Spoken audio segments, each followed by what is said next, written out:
ഒരു ഇടവേളയ്ക്ക് ശേഷം മുല്ലപ്പെരിയാർ വിഷയം കേരളത്തിലും തമിഴ്നാട്ടിലും ഒരുപോലെ ചർച്ചയായി മാറിയിരിക്കുകയാണ്. പുതിയ അണക്കെട്ടിന് അനുമതി നൽകില്ലെന്നാണ് വിജയ് നയിക്കുന്ന TVK സർക്കാർ വ്യക്തമാക്കിയിരിക്കുന്നത്. തമിഴ്നാട് നിയമസഭയിലെ നയപ്രഖ്യാപന പ്രസംഗത്തിലാണ് പുതിയ അണക്കെട്ടിന് അനുവാദം നൽകില്ല, അല്ലെങ്കിൽ അതിനൊപ്പം നിൽക്കില്ല എന്ന നിലപാട് തമിഴ്നാട് സർക്കാർ സ്വീകരിച്ചത്. പക്ഷെ കേരളത്തിലാകട്ടെ പുതിയ അണക്കെട്ട് നിർമ്മിക്കുമെന്നുള്ള ഒരു വാദത്തിലാണുള്ളത്. എന്താണ് ഈ സാഹചര്യത്തെ നമുക്ക് വിലയിരുത്താൻ പറ്റുക?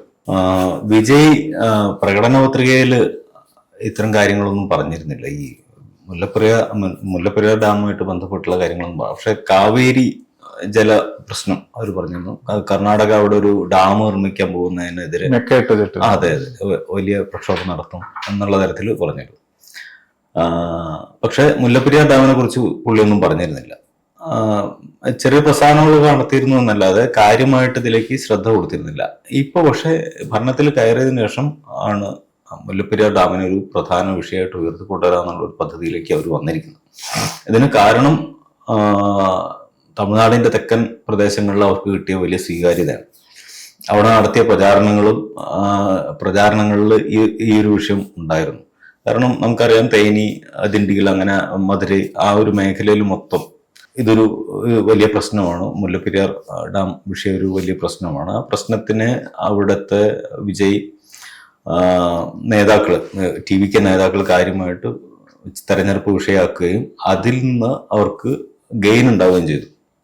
തേനി ജില്ലയിലും 4 മണ്ഡലങ്ങളിൽ 2 അവർ വിജയിച്ചു. അപ്പൊ ഈ ഒരു സാഹചര്യം കൂടി കണ്ടിട്ടാണ് വിജയ് ഇതൊരു സ്ഥിരം വിഷയമാക്കിയിട്ട് ഉയർത്താൻ. കാരണം ഇത് അടുത്ത കാലത്തൊന്നും പരിഹരിക്കപ്പെടാൻ പോകുന്ന ഒരു പ്രശ്നമല്ല എന്നുള്ള ഉറപ്പാണ്. ഏത് കാലത്തും ഇത് ഉയർത്തിക്കൊണ്ട് നിൽക്കാൻ കഴിയും. അപ്പോൾ ഈ ഒരു സാഹചര്യത്തെ മുതലെടുക്കുക എന്നതാണ് TVKയുടെ ഉന്നം എന്ന് സംശയിക്കേണ്ടിയിരിക്കുന്നു. ഇപ്പോൾ കമ്പം MLA ജഗന്നാഥ മിശ്രയാണ് ഇപ്പോൾ ഇത് കാര്യമായിട്ട് ഉയർത്തി കൊണ്ടുവന്നിട്ടുള്ളത്. അത് കേരളത്തിലും തമിഴ്നാട്ടിലും കാര്യമായ ചർച്ചകളിലേക്ക് വന്നു. പിന്നീട് TVKയും ഈ ചർച്ചയിലേക്ക് കയറി നിൽക്കുന്ന കാഴ്ചയാണ് കാണുന്നത്. കേരളത്തിൽ നിന്ന് വളരെ TVKയുടെ അതേ നിലയിലുള്ള പ്രതികരണങ്ങളൊന്നും വന്നിട്ടില്ല. അവർ ഉന്നയിക്കുന്ന അതേ അതേ നാണയത്തിലുള്ള മറുപടികളൊന്നും വന്നിട്ടില്ല. നമ്മൾ വളരെ സമവായത്തിന്റെ ചർച്ചകളുടെയും ഒരു നിലയിലാണ് നിൽക്കുന്നത്.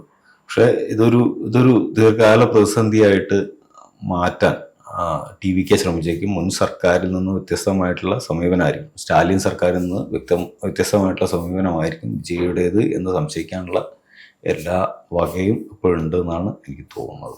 ഇപ്പൊ സന്ദീപും പറഞ്ഞ പോലെ ഇപ്പം ജഗന്നാഥ് മിശ്രയുടെ കാര്യം പറഞ്ഞു. കമ്പം MLA ആണ് അദ്ദേഹമാണ് ഈ മുല്ലപ്പെരിയാർ വിഷയം ഇപ്പൊ കുറച്ച് നാളുകളായിട്ട് ഇങ്ങനെ കുത്തിപ്പൊക്കിക്കൊണ്ടിരിക്കുന്നത്. പക്ഷെ ഈ വിഷയത്തില് സംസ്ഥാന സർക്കാരിന്റെ ഭാഗത്തുനിന്ന് ജലവിഭവ വകുപ്പ് മന്ത്രിയായിട്ടുള്ള മോൻസ് ജോസഫ് കഴിഞ്ഞ ദിവസം പ്രസ്താവന നടത്തിയിട്ടുണ്ട്.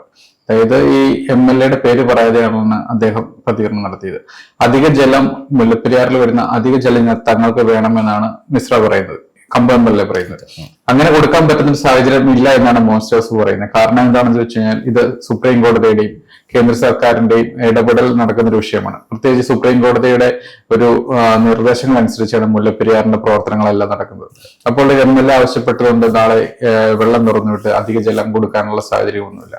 അതുപോലെ തന്നെ ഈ വിഷയം ബജറ്റിന് ശേഷം, ഇന്ന് നിർണായക ബജറ്റ് നടക്കുന്നുണ്ട് കേരളത്തിന്റെ.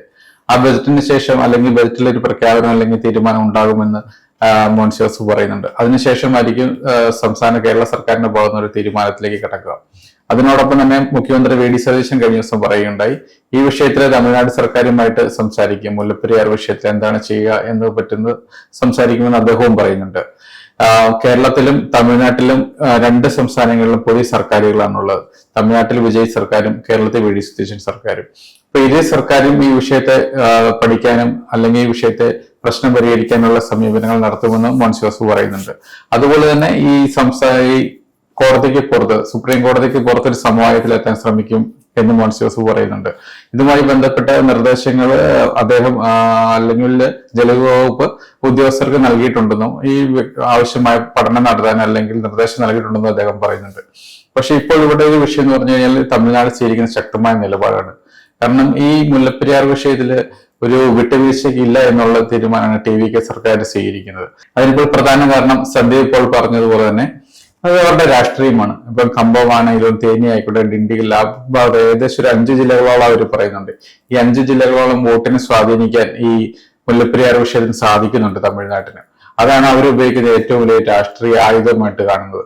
അതിനൊപ്പം തന്നെ പറയേണ്ട ഒരു കാര്യം എന്ന് പറഞ്ഞാൽ ഈ വിഷയത്തില് കേരള സർക്കാരിന് ഒരു ശക്തമായ നിലപാട് ഇതുവരെ സ്വീകരിച്ചിട്ടില്ല.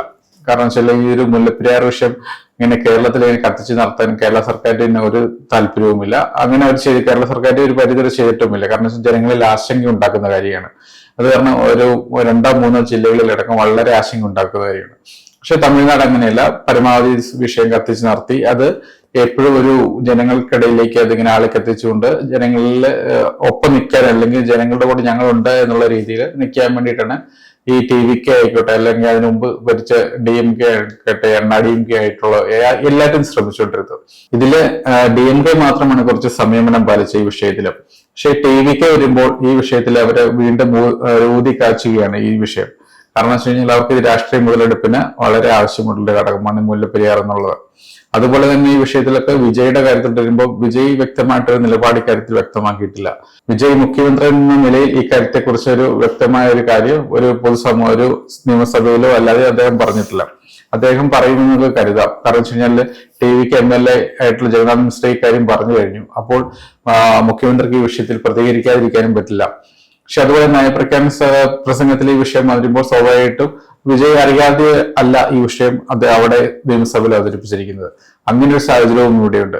പക്ഷെ കേരളത്തിന്റെ ഭാഗത്തോട്ട് വരുമ്പോഴത്തേക്കും ഈ വിഷയത്തിൽ VD സതീശൻ പറഞ്ഞിരിക്കുന്നത് തമിഴ്നാടുമായി ചർച്ച ചെയ്യുമെന്നാണ്. ജലവകുപ്പ് മന്ത്രിയായിട്ടുള്ള മോൻസ് പറഞ്ഞിരിക്കുന്ന ഈ വിഷയം പഠിക്കും, ചർച്ച ചെയ്യും, അല്ലെങ്കിൽ തമിഴ്നാടുമായിട്ട് വേണ്ട വിധത്തിലുള്ള ഒരു ചർച്ചകൾ ഉണ്ടാകുമെന്നുമാണ് മോൻസ് പറയുന്നത്. മുല്ലപ്പെരിയാറിൽ ഇപ്പോ നിൽക്കുന്ന ഒരു വലിയ പ്രശ്നം എന്താണെന്ന് വെച്ചാൽ ഇവരെ സംബന്ധിച്ച് TVK സംബന്ധിച്ച് 142 അടിയിലേക്ക് ഉയർത്താൻ മാത്രമേ അവർക്ക് കഴിഞ്ഞുള്ളൂ. ADMKക്കും DMKക്കും കഴിഞ്ഞുള്ളൂ. DMK അതിനേക്കാൾ ജലനിരപ്പ് താഴ്ത്തുകയാണ് ചെയ്തത്.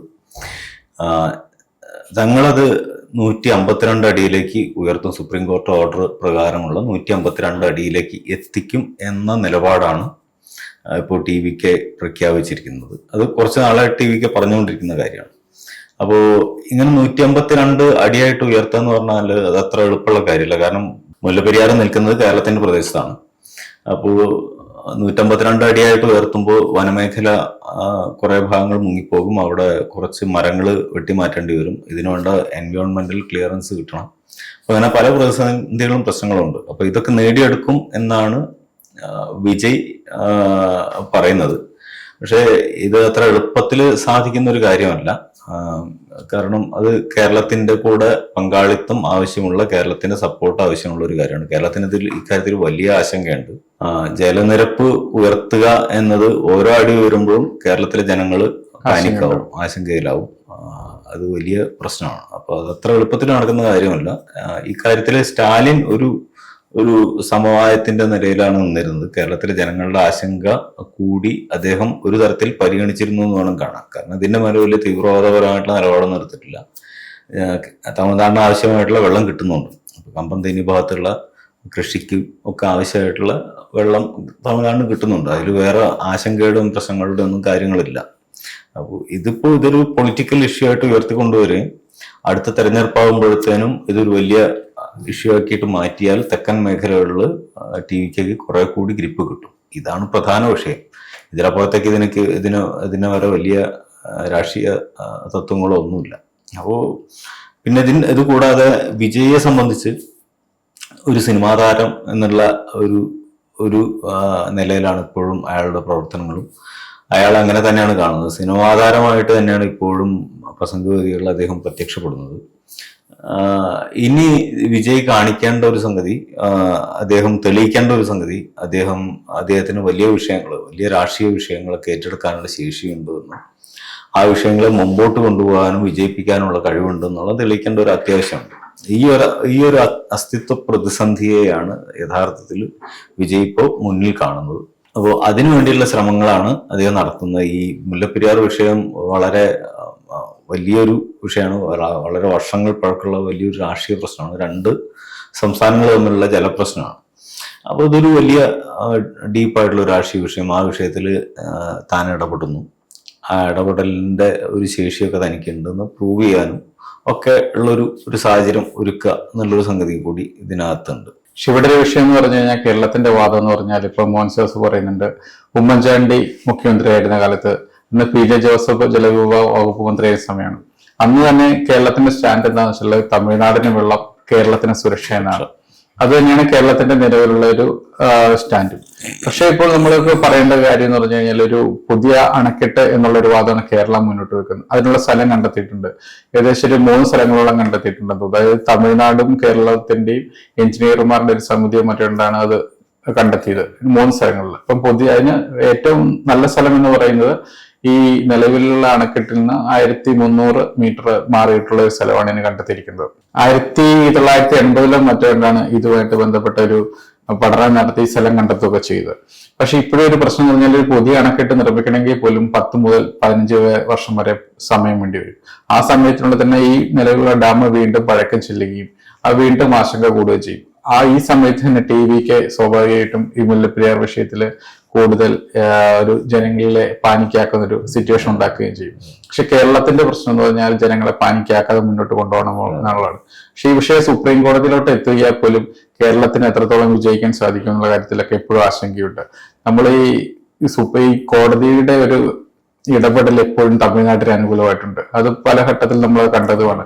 മുല്ലപ്പെരിയാർ വിഷയത്തിൽ ഇപ്പം അത് കേരളത്തിന് വീഴ്ച തന്നെയാണ്. അത് നമ്മൾ കോടതിയെ കുറ്റം പറയുന്നില്ല, കേരളത്തിന് വീഴ്ചയാണ്. കാരണം സുപ്രീം കോടതിയിൽ എത്തുമ്പോൾ കോടതി ചോദിക്കുന്ന ഒരു രേഖകളും കാര്യങ്ങളൊക്കെ സബ്മിറ്റ് ചെയ്യാൻ വേണ്ടി കേരളത്തിന് വളരെയധികം താമസം വേണ്ടി വരുന്നുണ്ട്. പക്ഷെ അതേസമയം തമിഴ്നാടിന്റെ ഭാഗത്ത് ആ കാര്യങ്ങളൊക്കെ പെട്ടെന്ന് സാധിക്കുന്നുണ്ട്. അവരൊരു പ്രത്യേക ഒരു ടീം രൂപീകരിച്ചാണ് മുല്ലപ്പെരിയാർ വിഷയം മുമ്പോട്ട് കൊണ്ടുപോകുന്നത്. പക്ഷേ കേരളത്തിൽ അങ്ങനെ ഒരു സംവിധാനം ഉണ്ടോ എന്ന് നമുക്കറിയില്ല. തമിഴ്നാട്ടിന്റെ ഭാഗത്തു നിന്ന് നമുക്ക് കോടതിയിൽ നിന്നടക്കം ഈ വിഷയത്തിൽ പ്രതികരണം ഉണ്ടാകുമ്പോൾ കേരളത്തെ പല ഘട്ടങ്ങളിലും വിമർശിക്കുന്നുണ്ട്. കാരണം ചോദിക്കുന്ന രേഖകൾ സബ്മിറ്റ് ചെയ്യാനുള്ള താമസം. പക്ഷെ തമിഴ്നാട് അദ്ദേഹത്തിന്റെ രേഖകൾ അപ്പോൾ സമർപ്പിക്കുന്നുണ്ട്. അങ്ങനെ കോടതിയുടെ ഭാഗത്തുനിന്ന് പോലെ കേരളത്തിന് പലപ്പോഴും തിരിച്ചടി ഉണ്ടായിട്ട് തമിഴ്നാട് ഈ വിഷയത്തെ വളരെ വേഗത്തിലാണ് മുന്നോട്ട് പോകുന്നത്. കേരളം എപ്പോഴും ഒരു പിന്നോട്ടാണ്. കാരണം വെച്ച് കഴിഞ്ഞാൽ ജനങ്ങളെ പാനിക്കാക്കരുത് എന്നുള്ളൊരു ഒരു ആലോചനയാണോ നമുക്കറിയില്ല. പക്ഷെ ഈ കേരളം പുതിയ അണക്കെട്ട് എന്നുള്ള ഒരു കാര്യത്തിൽ നിൽക്കുന്നുണ്ട്. അത് സ്റ്റാലിൻ ഭരിച്ചുകൊണ്ടിരുന്നപ്പോഴും അത് തന്നെയായിരുന്നു നിലപാട്. അതിനു മുമ്പ് ജയലളിത ഭരിച്ചപ്പോഴും അതായിരുന്നു നിലപാട്. പക്ഷേ പിണറായി വിജയൻ സർക്കാരിന്റെ കാലത്തും കേരളത്തിന്റെ നിലപാടും അത് തന്നെയായിരുന്നു. പക്ഷേ സ്റ്റാലിനും പിണറായി വിജയനും തമ്മിലുള്ള ഒരു അടുപ്പം വെച്ച് ഈ വിഷയം ഇരു സർക്കാരും അങ്ങനെ വലിയ കത്തിക്കാനോ ജനങ്ങളെ ഒരു പേടിപ്പെടുത്താനോ എത്തിയിട്ടില്ല. അവര് തമിഴ്നാടിന് വെള്ളം കൊടുക്കുന്നുണ്ട്, തമിഴ്നാട് തിരിച്ച് സഹകരണം നടത്തുന്നുണ്ട്. പക്ഷെ ഈ അണക്കെട്ടുമായിട്ട് ബന്ധപ്പെട്ട് പരിശോധനകളും കാര്യങ്ങളൊക്കെയാണ് നടത്താൻ ഇപ്പോഴും ഒരു പ്രശ്നമുണ്ട്. അത് ഉദ്യോഗസ്ഥരുടെ ഭാഗത്തുനിന്ന് ഇപ്പോഴും 2 ഭാഗത്തുനിന്ന് തമിഴ്നാടിന്റെ ഭാഗത്തിലെ ഉദ്യോഗസ്ഥരുടെ ഭാഗത്തുനിന്നാണെങ്കിലും കേരളത്തിന്റെ ഉദ്യോഗസ്ഥരുടെ ഭാഗത്തുനിന്നാണ് പലപ്പോഴും ഒരു നിസ്സഹകരണം അവിടെ കാണുന്നുണ്ട്. കാരണം അവര് തമ്മിലൊരു എതിർപ്പുണ്ട് എപ്പോഴും, ഈ ഉദ്യോഗസ്ഥര് തമ്മിൽ. അവിടെ മാത്രമാണ് ഈ പ്രശ്നം ഉണ്ടാകുന്നുള്ളൂ. അതിപ്പോ DMK ഭരിച്ചപ്പോഴും ഉണ്ടായിട്ടുണ്ട്, അതിനു മുമ്പ് ഉണ്ടായിട്ടുണ്ട് ഈ ഡാമിലെ പരിശോധനകളിലടക്കം. പക്ഷെ ഇപ്പോൾ അതൊക്കെ മാറിയിട്ടും പുതിയ ഡാം സമ്മതിക്കില്ലെന്ന് തമിഴ്നാട് പറയുന്നു, വേണമെന്നുള്ള നിലപാടിൽ കേരളവും നിൽക്കുന്നു. ഈ ഒരു സാഹചര്യത്തിൽ ഇപ്പൊ ഒരു രാഷ്ട്രീയമായിട്ട് നമ്മൾ നോക്കുകയാണെങ്കിൽ വേണമെങ്കിൽ ഒരു പക്ഷെ കേരളത്തിന് ഈ വിഷയത്തിൽ തമിഴ്നാടുമായിട്ട് അല്ലെങ്കിൽ ഒരു തുറന്ന ഏറ്റുമുട്ടലിന് പോകാം. പക്ഷെ കേരളം അതിനൊരിക്കലും തയ്യാറാകില്ല. പക്ഷെ ഈ TVKയുടെ നിലപാടെന്ന് പറഞ്ഞു കഴിഞ്ഞാൽ ഏറെക്കുറെ അതിന് തുല്യമായിട്ടുള്ള നിലപാടുകളാണ്. സംഘർഷത്തിന്റെ അതെ. കാരണം ഈ കമ്പ MLA ആയിട്ടുള്ള ജഗന്നാഥ് മിശ്ര ഈ വിഷയം തുടർച്ചയായിട്ട് ഇങ്ങനെ ഉന്നയിച്ചുകൊണ്ടിരിക്കുകയാണ്. അതായത് മലയാള മാധ്യമങ്ങൾക്കടക്കം അദ്ദേഹം ഈ വിഷയത്തെ കുറിച്ച് പ്രതികരണം നടത്തുന്നുണ്ട്. അദ്ദേഹം കമ്പത്തും തേനി ഡിണ്ടിഗൽ ആ ഭാഗത്തൊക്കെ ഈ വിഷയം എപ്പോഴും കത്തിച്ച് നടത്താൻ ശ്രമിക്കുന്നുണ്ട്. നയപ്രഖ്യാപന പ്രസംഗത്തില് ഈ മുല്ലപ്പെരിയാർ വിഷയം തമിഴ്നാട്ടിലും ചർച്ചയായിട്ടുള്ളത്. ഈ വിഷയത്തിൽ വിജയ് എന്ത് നിലപാട് സ്വീകരിക്കും എന്നുള്ളതാണ് നമുക്ക് അറിയേണ്ടത്. വിജയ് ഈ വിഷയത്തില് കേരളത്തിൽ വിജയ്ക്ക് ആരാധകരുണ്ട് എന്നുള്ള കാര്യമാണ്. പക്ഷെ കേരളത്തിലെ വോട്ട് കൊണ്ട് അല്ല വിജയ് ജയിക്കുന്നത് തമിഴ്നാട്ടിലെ വോട്ട് കൊണ്ടാണ്. അവർക്ക് സിനിമ വിജയിപ്പിക്കാൻ കേരളത്തിലെ ആരാധകരെ വേണം. പക്ഷെ അവിടെ തെരഞ്ഞെടുപ്പ് ജയിക്കാൻ കേരളത്തിലെ ആരാധകരെ കൊണ്ട് പ്രത്യേകിച്ച് കാര്യമൊന്നുമില്ല. വിജയ് ഈ കാര്യത്തിൽ എന്ത് നിലപാടെടുക്കുന്നുള്ള കാര്യം നമുക്ക് ഏതാണ്ട് ഊഹിക്കാം. മറ്റൊരു വിഷയം, ഈ തമിഴ് ദേശീയതയുടെ ഒരു സ്വഭാവം എന്ന് പറഞ്ഞാൽ അത് വളരെ തീവ്രമായിട്ടുള്ള ഒരു സ്വഭാവത്തിലേക്ക് പല ഘട്ടത്തിൽ കടന്നിട്ടുള്ള നമ്മൾ കണ്ടിട്ടുള്ളതാണ്. ശ്രീലങ്കൻ വിഷയത്തിലൊക്കെ നമ്മൾ പല ഘട്ടങ്ങളിൽ കണ്ടിട്ടുള്ളതാണ്. അപ്പോൾ അത്തരം വിഷയങ്ങൾ ആ തരത്തിൽ ഉന്നയിക്കപ്പെട്ടാൽ, ഇതൊരു തമിഴ് ദേശീയതാ പ്രശ്നമായിട്ട് ഉന്നയിക്കപ്പെട്ടാൽ ഇത് വലിയ സംഘർഷമായിട്ട് മാറും. സംഘർഷം നമ്മൾ കണ്ടിട്ടുള്ളതാണ്. ഉമ്മൻചാണ്ടിയുടെ ഭരണകാലത്ത് PJ ജോസഫൊക്കെ അത് ഒന്ന് കത്തിച്ച് നിർത്തിയ സമയത്ത് വലിയ തിരിച്ചടി നേരിട്ടത് മലയാളികൾക്ക്. കാരണം മലയാളികളാണ് കൂടുതൽ അവിടെ ഉള്ളത് തമിഴ്നാട്ടിൽ. ആ തമിഴര് കേരളത്തിലുള്ളതിനേക്കാൾ കൂടുതൽ. അപ്പോൾ അവിടെ കടകൾ അടയ്ക്കേണ്ടി വന്നു, പല കടകളും അടിച്ച് തകർത്തു, ബസ് കത്തിക്കുന്ന സംഭവങ്ങൾ ഉണ്ടായി. അപ്പോൾ ഇത് നമുക്ക് ദോഷം ചെയ്യും. മലയാളികൾ ഇങ്ങനെ പല സംസ്ഥാനങ്ങളിൽ ജീവിക്കുന്നവരാണ്, നമുക്കത് വലിയ തോതിൽ ദോഷം ചെയ്യും. അപ്പോൾ ഇത്തരം ഒരു സാഹചര്യം സൃഷ്ടിക്കാതിരിക്കാനേ കേരളം ശ്രമിക്കും. കാരണം കേരളത്തിന് ഇതുകൊണ്ട് രാഷ്ട്രീയ ഗെയിന് ഒരു പാർട്ടിക്ക് ഉണ്ടാക്കാൻ കഴിഞ്ഞിട്ടില്ല. സിനിമ അടക്കം ഇറങ്ങിയിട്ടുണ്ട്, മുല്ലപ്പെരിയാർ വിഷയത്തിൽ സിനിമ വരെ ഇറങ്ങിയിട്ടുണ്ട്. ഇത് പരമാവധി കത്തിച്ചു നിർത്താനുള്ള എല്ലാ ശ്രമങ്ങളും പല കോണുകളിൽ നിന്ന് നടന്നിട്ടുണ്ട്. പക്ഷേ ഇതൊരു മലയാളി ദേശീയതാ പ്രശ്നമായിട്ട് ഒരിക്കലും വന്നിട്ടില്ല. തമിഴ് ദേശീയതാ പ്രശ്നമായിട്ട് അവിടെ അവർ ഉന്നയിക്കുന്നുണ്ടെങ്കിൽ നമ്മളത് മലയാളി ദേശീയതാ പ്രശ്നമായിട്ട് സ്വീകരിച്ചിട്ടില്ല. അത് ആ തരത്തിൽ മലയാളികൾ അംഗീകരിച്ചിട്ടില്ല. അത് സ്വാഭാവികമായിട്ട് അതൊരു വോട്ട് ആയിട്ട് മാറില്ല എന്ന് ഇവിടുത്തെ രാഷ്ട്രീയക്കാർക്ക് നന്നായിട്ട് അറിയാം. വോട്ടായിട്ട് മാറുമായിരുന്നെങ്കിൽ ഇതൊന്നും നല്ല സ്ഥിതി. ഇവരൊക്കെ നമുക്ക് മനസ്സിലാക്കാവുന്നുള്ളൂ. ഇപ്പോൾ കോൺഗ്രസ് ആയാലും CPM ആണെങ്കിലും ഇത് വോട്ടായിട്ട് മാറുമായിരുന്നെങ്കിൽ മറ്റ് രീതികളിലായിരിക്കും ഇത് ഹാൻഡിൽ ചെയ്യുക. പക്ഷെ വോട്ടായിട്ട് മാറുന്നില്ല എന്ന് നമുക്ക് പൂർവ്വകാല അനുഭവമുണ്ട്. പക്ഷെ അവിടെ അതല്ല സ്ഥിതി. അവിടെ ഇത്തരം വിഷയങ്ങൾ വോട്ടായിട്ട് മാറും. പ്രത്യേകിച്ച് സീമാന്റെ ഒക്കെ ഞാൻ തമിഴർ കക്ഷി പോലുള്ള കക്ഷികളൊക്കെ അവിടെ ഉണ്ട്. അവരൊക്കെ വളരെ ശക്തമായിട്ട് ഇത്തരം വിഷയങ്ങൾ ഉന്നയിച്ച് അതിനെ വോട്ടായിട്ട് കൺവേർട്ട് ചെയ്ത് പരിചയമുള്ള കക്ഷികളാണ്, തീവ്രമായിട്ട് നിലപാട് നിൽക്കുന്ന കക്ഷികളാണ്. സ്വാഭാവികമായിട്ട് അത് അവിടെ ഒരു പ്രധാന രാഷ്ട്രീയ ഗെയിൻ ഉണ്ടാക്കുന്ന ഒരു രാഷ്ട്രീയ പ്രശ്നമാണ്. ആ തരത്തിൽ അത് മനസ്സിലാക്കിയിട്ട് വേണം കേരളം സ്ട്രാറ്റജി രൂപീകരിക്കാൻ. അവരിതിനെ പരമാവധി കത്തിക്കാൻ ശ്രമിക്കും. നമ്മൾ ആ തീയിൽ പോയി പെടാതിരിക്കുക എന്നുള്ളതായിരിക്കണം. ഇപ്പം ഇന്നിപ്പം ബജറ്റ് അവതരണം പൂർത്തിയാവും, ഒരു ബജറ്റിൽ നിർണായക തീരുമാനങ്ങൾ ഉണ്ടാവുമെന്നും പ്രതീക്ഷിക്കാം. അതുപോലെ തന്നെ ഈ മുല്ലപ്പെരിയാർ വിഷയത്തിൽ ഇനി കേരളം തമിഴ്നാടുമായിട്ട് ചർച്ചകൾ നടത്താൻ സാധ്യതയുണ്ട്. കാരണം തമിഴ്നാട് സർക്കാരിന്റെ ഭാഗത്ത് ഒരു പ്രഖ്യാപനം ഉണ്ടായ സാഹചര്യത്തിൽ കേരളവും വിഷയത്തിൽ ഇനി ഇടപെടാതിരിക്കാൻ ഇനി സാധ്യത കുറവാണ്. അപ്പം ഈ വരുന്ന ദിവസങ്ങളിൽ എന്താവും ചർച്ചകൾ നമുക്ക് കണ്ടറിയാം.